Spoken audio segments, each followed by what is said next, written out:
कौन है ये फटीचर और इसे युद्ध भूमि में आने की इजाजत किसने दी? मैं एक योद्धा हूँ, मुझे फटीचर मत कहो। फटे पुराने कपड़े पहना विद्युत नाम का एक गरीब लड़का इस वक्त ब्रह्मपुरी राज्य की राजकुमारी ऐश्वर्या के सामने खड़ा था और गुस्से में उसे घूरे जा रहा था। विद्युत के शब्दों में आग थी, लेकिन जवाब पूरा होने से पहले ही दो सैनिकों ने उसे कसकर जकड़ लिया और विद्युत अपने आप को सैनिकों से छुड़ाते हुए चिल्लाया, छोड़ दो मुझे, वरना।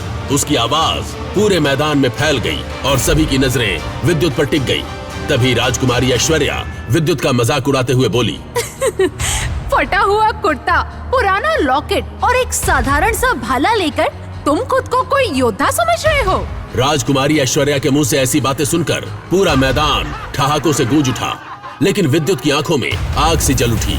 उसका चेहरा गुस्से से लाल हो गया और वो भरे पूरे मैदान में राजकुमारी पर गरजते हुए बोला, अपनी शक्ति पर इतना घमंड मत करो राजकुमारी। आज मैं चाहूँ तो तुम्हें इसी मैदान में हराकर साबित कर दूंगा कि असली योद्धा कौन है। दरअसल इस शक्ति स्थल पर ब्रह्मपुरी राज्य की सबसे बड़ी प्रतियोगिता होने जा रही थी, जहां जीतने वाला योद्धा बनता था राज्य का रक्षक और उसे उपहार में मिलता था अपने पूर्वजों की रहस्यमय गुफा में जाने का मौका और कई अलौकिक शक्तियां। लेकिन ये मुकाबला लड़ने का हक सिर्फ ब्रह्मपुरी राज्य के लीडरों और उनके शिष्यों को ही था और विद्युत उनमें से कोई नहीं था। न वो किसी बड़े लीडर का बेटा था और न ही उसके पास कोई गुरु था और न ही दौलत थी जिससे वो कोई शक्तिशाली हथियार खरीद सके। वो तो बस एक मामूली सा लड़का था जो कि अपने दम पर इस शक्ति स्थल पर पहुंचा था और यही बात राजकुमारी ऐश्वर्या को चुभ गई थी। तेरी इतनी औकात नहीं कि तू इस मैदान में कदम रख सके और तू जुबान चला रहा है। राजकुमारी के मुंह से निकले ये अपशब्द तीर बनकर विद्युत के सीने में उतर गए।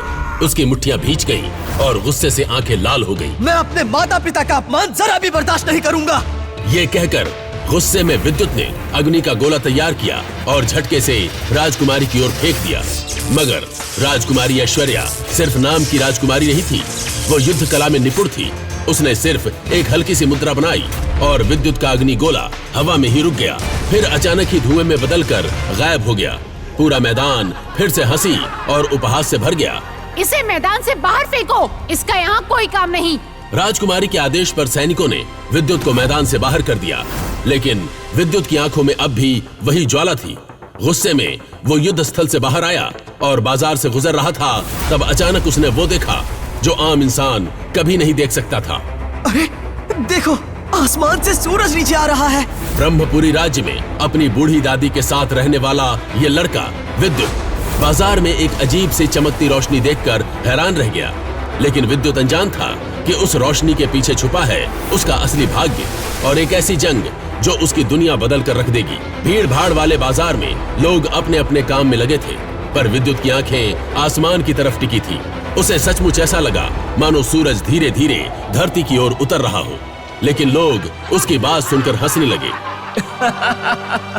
पागल है क्या? क्या बकवास कर रहा है ये? विद्युत की इस बात पर लोगों ने जोर से ठहाके लगाए और हर तरफ हंसी गूंज उठी, लेकिन विद्युत के चेहरे पर एक गंभीरता थी। उसने किसी की परवाह नहीं की और बेचैनी में वो किले की ऊंची मीनार पर चढ़ गया और मशाल आग के कुंड में डाल दी।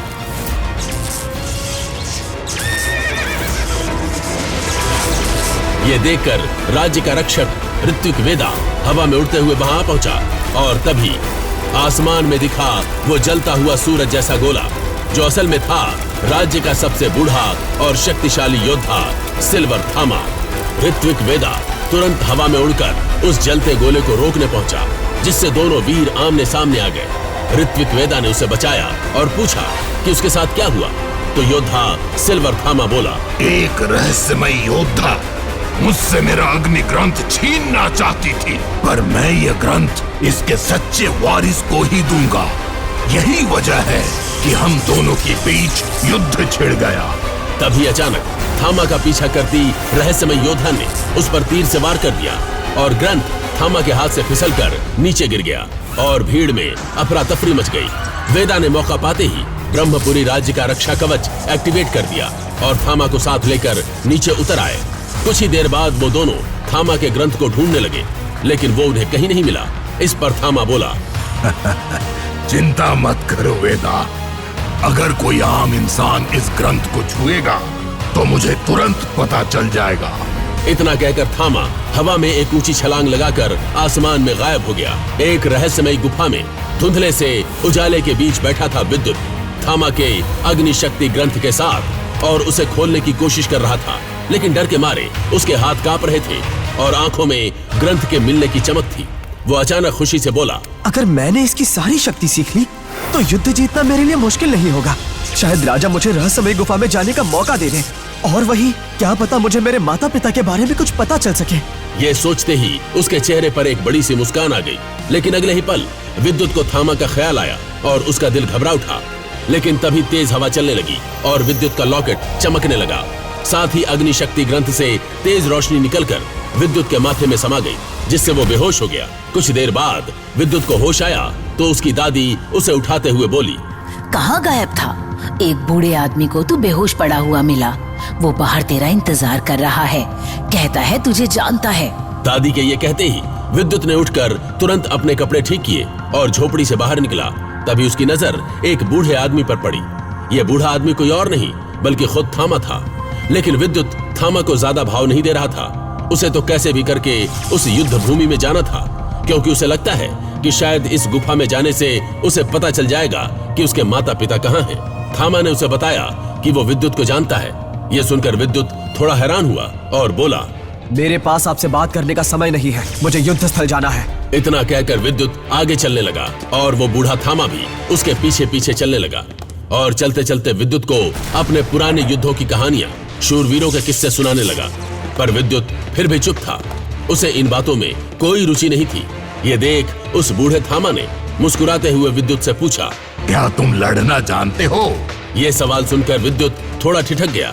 2 पल सोचा, फिर सीधा जवाब दिया, मैं लड़ना नहीं जानता, बस बचाव करना जानता हूँ। विद्युत की इस बात पर बूढ़ा थामा ठहाका मारकर हंस पड़ा और बोलने लगा, क्या सिर्फ बचाव करके तुम युद्ध जीत लोगे?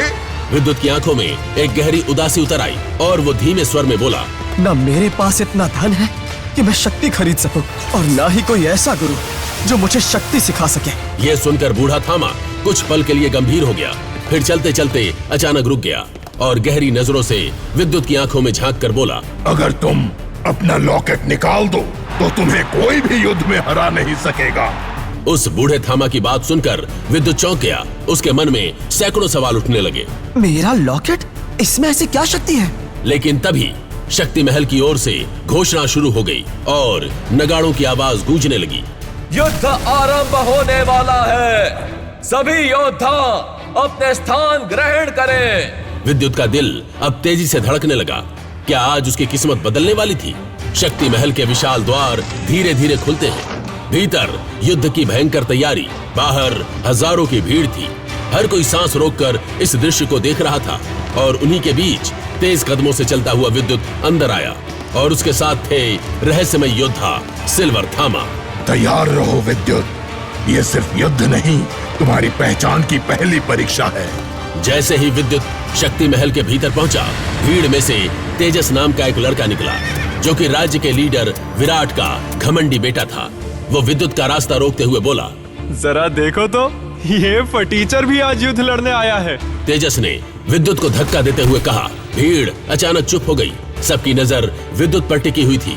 विद्युत ने भी करारा जवाब दिया, कपड़े फटे हैं, हौसले नहीं, संभल कर बात करना सीखो। इस बात से तेजस गुस्से से कांप उठा और फिर दोनों के बीच मुकाबला शुरू हो गया। एक तरफ तेजस ने ताबड़तोड़ हमला करना शुरू कर दिया, वहीं विद्युत ने हर बार चतुराई से बचाव किया। उसे युद्ध की तकनीक नहीं आती थी, लेकिन बचना वो अच्छे से जानता था। फिर अचानक विद्युत ने जमीन पर जोर से पैर पटका, धूल का बवंडर उठा और तेजस कई फीट हवा में उड़कर धड़ाम से दूर जा गिरा। लेकिन लड़ाई अभी खत्म नहीं हुई थी। तेजस तिलमिला उठा। उसने अपनी पूरी शक्ति से एक विशाल आग से भरा शक्ति गोला विद्युत की ओर फेंका। थामा जोर से चिल्लाया, विद्युत, अभी अपना लॉकेट निकालो। लेकिन विद्युत कुछ समझ पाता उससे पहले ही पूरा इलाका राख में बदल गया। हजारों की चीखें गूंजने लगी। पर चमत्कार ये था, धुएं के बीच एक आकृति अभी भी खड़ी थी। जैसे ही धुआं छटा, भीड़ दंग रह गई। विद्युत अब भी वही था। उसकी आंखों में तेज चमक, हाथों में वो जलता हुआ लॉकेट था। वहीं दूर खड़ा वो बूढ़ा थामा अपने मन ही मन में बोला, अगर मैं कहूं कि ये लॉकेट तुम्हारे असली अतीत से जुड़ा है, तो क्या तुम जानना चाहोगे कि तुम असल में कौन हो? तो असल में कौन है विद्युत? वहीं दूसरी ओर विद्युत के हाथों अपनी बेइज्जती होते देख तेजस को गुस्सा आ गया और उसने इशारा किया।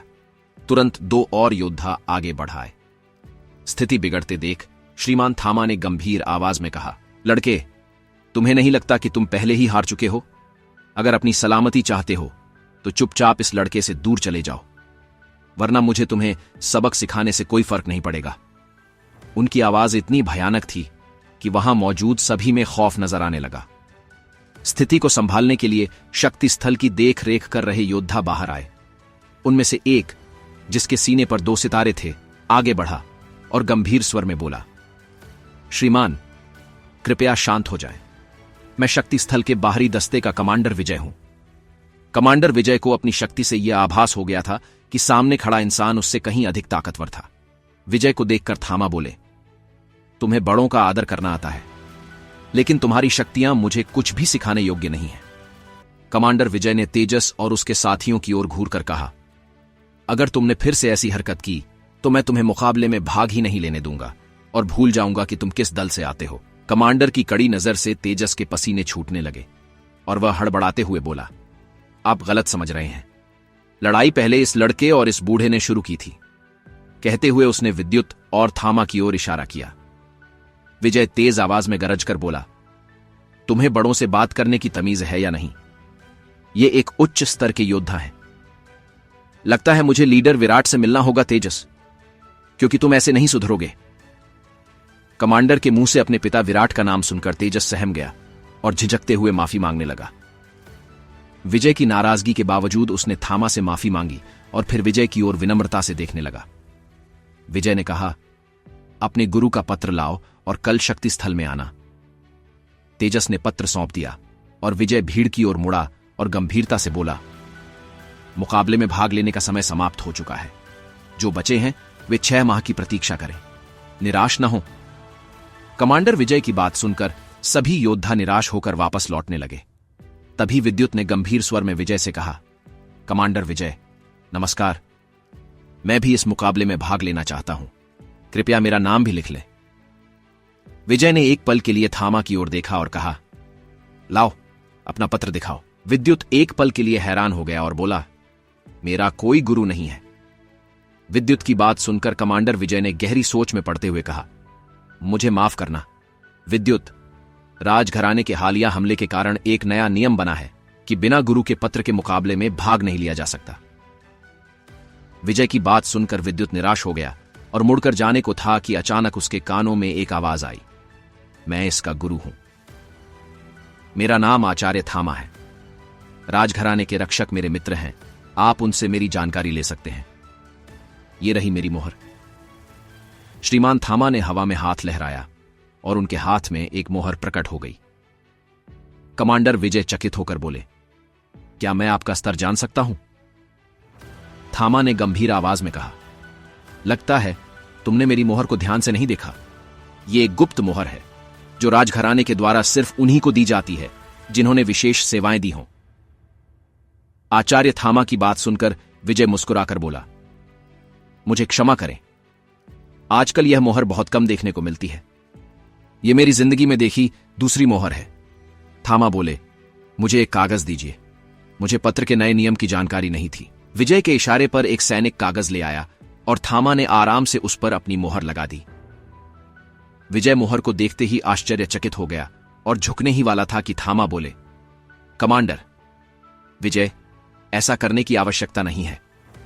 कृपया मेरी पहचान इस लड़के के सामने प्रकट न करें। विजय ने सिर हिलाकर सहमति दे दी। थामा ने विद्युत की ओर देखा और मुस्कुराते हुए कहा, ये लो, तुम अब कल समय पर आ जाना। मित्र। कमांडर विजय ने जब सुना कि इतने शक्तिशाली व्यक्ति ने विद्युत को मित्र कहकर संबोधित किया तो वह हैरान हो गया, क्योंकि वह स्वयं उस स्तर तक पहुंचने के बाद भी थामा का नाम लेकर बात करने की हिम्मत नहीं जुटा सकता था।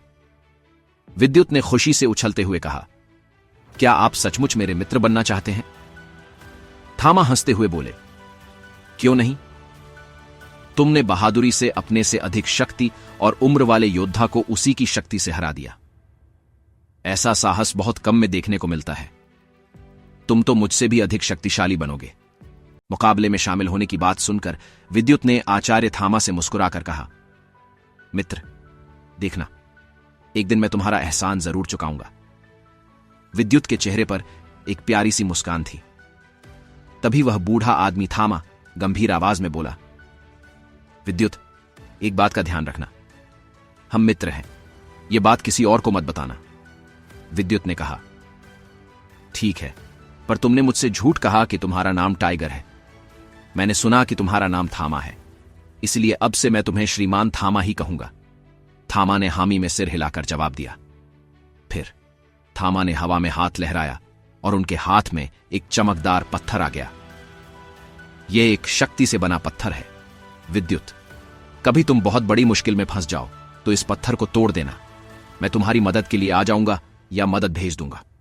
और एक बात, रात को जब चांद सिर पर हो और हवाएं तेज हों तो पहाड़ी पर मिलना पर होश में। थामा के चेहरे पर मुस्कुराहट थी। थामा की बात सुनकर विद्युत मुस्कुराने लगा और वहां से जाने लगा। विद्युत के जाते ही थामा ने अपने पंख निकाले और तेज रफ्तार में गायब हो गए। कमांडर विजय ने यह नजारा अपनी आंखों से देखा और हैरान रह गया, क्योंकि पंख बनाकर उड़ने की शक्ति सिर्फ एक मूल शक्ति स्तर का योद्धा ही कर सकता था। विजय की आंखों में खौफ था और उसके मन में सवाल उठ रहे थे, यह बूढ़ा आदमी आखिर कौन था? दुदुसी के राज्य के रक्षक और थामा की लड़ाई के दौरान उसकी शक्ति की वजह से कोई उसका चेहरा नहीं देख पाया था, इसलिए आज तक कोई नहीं जानता था कि उस दिन वह योद्धा कौन था। कमांडर विजय को जब कुछ समझ नहीं आया तो वह लेटर हाथ में लिए शक्ति महल की ओर चल पड़ा। उसके पीछे पीछे सभी सैनिक भी महल में चले गए। असल में शक्ति महल का संचालन सुपर 7 वॉरियर में से एक कर रहा था, जिसे देव योद्धा भी कहा जाता था। उसने आर्यवर्त के हर राज्य में एक शक्ति स्थल की स्थापना की और अपने दिव्य मंत्रों से उसे सिद्ध किया था। यहां एक महादिव्य अस्त्र भी स्थापित था।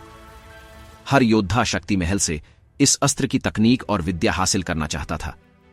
हर 6 महीने में देश के कोने कोने से योद्धा इस विद्या को सीखने आते थे, पर यह अस्त्र खुद ही अपना वारिस चुनता था। पिछले 5000 सालों से कोई भी इस अस्त्र की तकनीक को जान नहीं पाया, इसीलिए कई लोग इसे मिथ्या मानने लगे थे।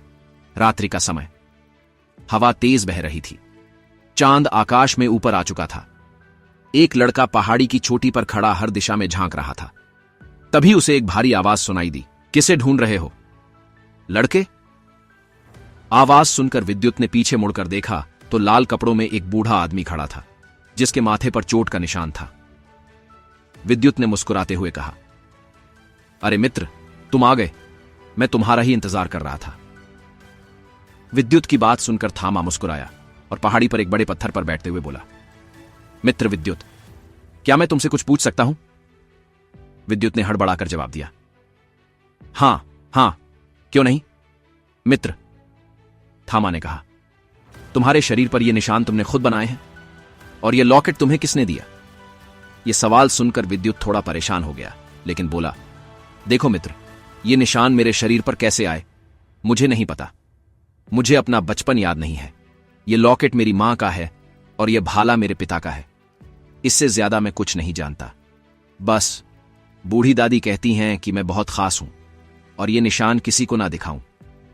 दादी के बाद यह बात सिर्फ तुम्हें पता है मित्र, क्योंकि मेरा तुम्हारे अलावा कोई मित्र नहीं है। यह कहकर विद्युत एक पल के लिए उदास हुआ और फिर मुस्कुराने लगा। तभी थामा ने कहा, कोई बात नहीं, लेकिन तुम्हें मुझसे एक वादा करना होगा। जब भी मैं किसी से लड़ता मिलूं तो तुम बीच में नहीं आओगे, जब तक कि तुम अपने 7 चक्रों को जागृत नहीं कर लेते। विद्युत ने एक पल सोचकर कहा, ठीक है मित्र, मैं वादा करता हूं, जब तक तुम्हारी जान को खतरा नहीं होगा मैं बीच में नहीं आऊंगा। विद्युत के मुंह से यह बात सुनकर थामा अजीब तरह से हंसने लगा और कुछ नहीं बोला। कुछ पलों के बाद थामा बोला, देखो मित्र विद्युत, कल जो मुकाबला होने वाला है उसमें 1000 से अधिक योद्धा भाग लेंगे। इसमें 15 से 18 साल तक के योद्धा शामिल हैं।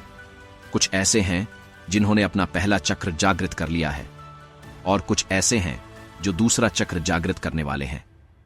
तो अगर तुम्हें जीतना है तो तुम्हें अपना पहला चक्र जागृत करना होगा। इसलिए जब तुम मुकाबले में हिस्सा लोगे तो अपना लॉकेट उतारकर लड़ोगे। थामा की बात सुनकर विद्युत चौंक गया और उसकी आंखें बड़ी हो गईं। उसने तुरंत चौंकते हुए कहा, यह लॉकेट मेरी रक्षा के लिए है। थामा विद्युत की बात सुनकर गंभीर हुआ और बोला, विद्युत, तुम समझ नहीं रहे हो। यह लॉकेट तुम्हारी शक्तियों को दबाकर रखता है। अगर तुमने इसे उतार दिया तो तुम्हारी शक्ति आजाद हो जाएगी और मैं तुम्हें उन्हें काबू करने में मदद कर पाऊंगा। विद्युत के चेहरे पर हल्की परेशानी देख आचार्य थामा गंभीर आवाज में बोले, देखो, मैं यह जानता हूं कि मेरा अग्नि शक्ति ग्रंथ तुम्हारे पास है। मैं उसे तुमसे वापस नहीं लूंगा। मैंने वह ग्रंथ अपने शिष्य के लिए ही बनाया था।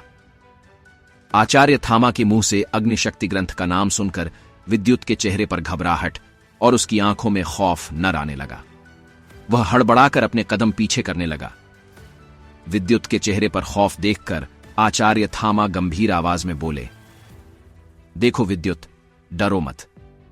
मैंने आज ही तुम्हें अपना शिष्य बनाया है और तुम्हारे लेटर पर अपनी गुरु की मोहर भी लगाई है। क्या तुम्हें अब भी लगता है कि मैं तुम्हें कोई नुकसान पहुंचाऊंगा? मैंने तुम्हें अपना शिष्य मान लिया है, इसलिए तुम उस ग्रंथ को अपने पास रखो। मुझे कोई ऐतराज नहीं है। उसमें रफ्तार और बचाव की तकनीक है और उसके दूसरे हिस्से में हमले की तकनीकें हैं जो मेरे पास हैं। आचार्य थामा ने विद्युत को दिखाते हुए कहा, और जब विद्युत ने उनके हाथ में ग्रंथ का दूसरा हिस्सा देखा तो वह हैरान रह गया। विद्युत की आंखों में हल्की हैरानी देख आचार्य थामा गंभीर आवाज में बोले, देखो, अगर तुम मेरी बात मानोगे तो मैं तुम्हें युद्ध और लड़ाई की वह तकनीक सिखाऊंगा कि तुम एक दिन इस धरती के सर्वश्रेष्ठ ब्रह्म योद्धा बनोगे। तुम्हारा मुकाबला वे सुपर 7 योद्धा भी नहीं कर पाएंगे जिनका नाम इस दुनिया में फैला हुआ है। आगे का फैसला तुम्हारा है। आचार्य थामा महसूस कर रहे थे कि उनकी बात सुनकर विद्युत की आंखों में चमक आ गई थी और वे समझ गए थे कि यही सही वक्त है। वे आगे बोले, लड़के, इतना ही नहीं, मेरे पास एक रहस्यमयी तकनीक है जिसके इस्तेमाल से तुम इतने ताकतवर बन जाओगे कि तुम्हें कोई घायल नहीं कर पाएगा। लेकिन उसके लिए तुम्हें अपने 3 चक्रों को जागृत करना होगा और मूल तात्विक शक्तियों को हासिल कर उन पर काबू पाना होगा। आज मैं तुम्हारे पहले मूलाधार चक्र को जागृत करने में मदद करूंगा। यह कहते हुए आचार्य थामा ने एक गहरी सांस ली। वे समझ चुके थे कि विद्युत को मनाना बहुत मुश्किल है। आचार्य थामा की बात सुनकर विद्युत खुश होकर बोला, क्या सच में आप मेरे चक्र को जागृत करने में मदद करेंगे? आप सच में मुझे वह तकनीक सिखाएंगे? विद्युत की बात सुनकर आचार्य थामा हंसते हुए बोले, लड़के, ऐसा नहीं है, लेकिन मुझे यह पता है कि वह तकनीक कहां है। मैं तुम्हें वहां लेकर जाऊंगा, पर उसे तुम्हें खुद हासिल करना होगा। आचार्य थामा की बात सुनकर विद्युत का चेहरा उदास हो गया और वह सिर झुकाकर बैठ गया। तभी थामा बोले, इस तरह हार मत मानो। लड़के, इस दुनिया में हर चीज की एक कीमत होती है और बिना कीमत दिए इस दुनिया में कुछ नहीं मिलता है। देखो, तुम कितनी भी मेहनत कर लो, तुम्हारा लॉकेट दिव्य रैंक के तिलिस्मी मणि से बना है। यह शक्ति और ऊर्जा को खींच लेता है, इसलिए तुम्हारे आसपास कोई ऊर्जा नजर नहीं आती। इसलिए मैं चाहता हूं कि जब तुम्हें लगे कि तुम मुकाबला हारने वाले हो तो तुम इस लॉकेट को उतार देना। ज्यादातर योद्धा दूर से मुकाबला करते हैं, इसलिए तुम आराम से यह लॉकेट उतार सकते हो। आचार्य थामा की बात सुनकर विद्युत ने एक पल सोचते हुए हामी में सिर हिला दिया। विद्युत की हामी देखकर आचार्य थामा गंभीर आवाज में बोले, लेकिन तुम्हें एक वादा करना होगा कि जब तक तुम बहुत ताकतवर नहीं हो जाते तब तक तुम किसी के सामने अग्निशक्ति ग्रंथ की तकनीक का इस्तेमाल नहीं करोगे। यह तकनीक बहुत खास है और जिस दिन तुम किसी अग्निमूल तत्व शक्ति को हासिल कर लोगे तब तुम्हें इस तकनीक की ताकत का पता चल जाएगा। आचार्य थामा की हर बात को विद्युत बड़े ध्यान से सुन रहा था। उसने अपने हाथ को अपने भाले से काट दिया। उसके हाथ से रक्त निकल रहा था। विद्युत ने अपना हाथ सामने लाते हुए कहा, मैं विद्युत रघुवंशी इस धरती, आकाश, जल, वायु और अग्नि को साक्षी मानकर वचन देता हूं। जैसे जैसे विद्युत बोल रहा था, आकाश में भयानक बिजली कड़क रही थी। तेज हवाएं चलने लगीं और बारिश होने लगी। आगे की कहानी जानने के लिए देखें अगला एपिसोड सिर्फ पॉकेट एफएम के यूट्यूब चैनल पर और ब्रह्म योद्धा द डिस्ट्रॉयर के सारे एपिसोड्स को सुनने के लिए डिस्क्रिप्शन में दी लिंक से डाउनलोड करें पॉकेट एफएम ऐप।